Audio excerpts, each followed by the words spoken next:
શાનદાર ખબરમાં મહારાષ્ટ્રથી સમાચાર મળ્યા છે કે ડોંબિવલીમાં ફડકે રોડ પર ચોંકાવનારો અકસ્માત સર્જાયો છે। લક્ષ્મી સાગર બિલ્ડિંગની ટેરેસની દિવાલ અચાનક તૂટી પડતા રસ્તા પર ભારે અફરાતફરી મચી ગઈ હતી અને દુકાનો અને પાર્ક કરેલા વાહનોને નુકસાન થયું છે, પરંતુ સદનસીબે કોઈ જાનહાનિ થઈ નથી।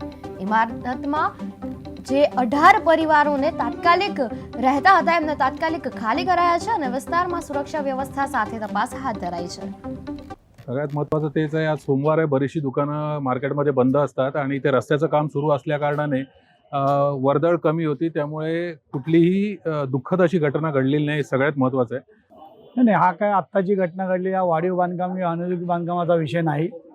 ही जुनी डिलॅपिडेटेड किंवा बरीच जुनी बिल्डिंग आहे, तिचा फक्त वरचा गच्चीचा पॅराफिट वॉलचा आणि लक्ष्मी सागर या इमारतीचा टेरेसचा भाग अचानकपणे कोसळल्यामुळे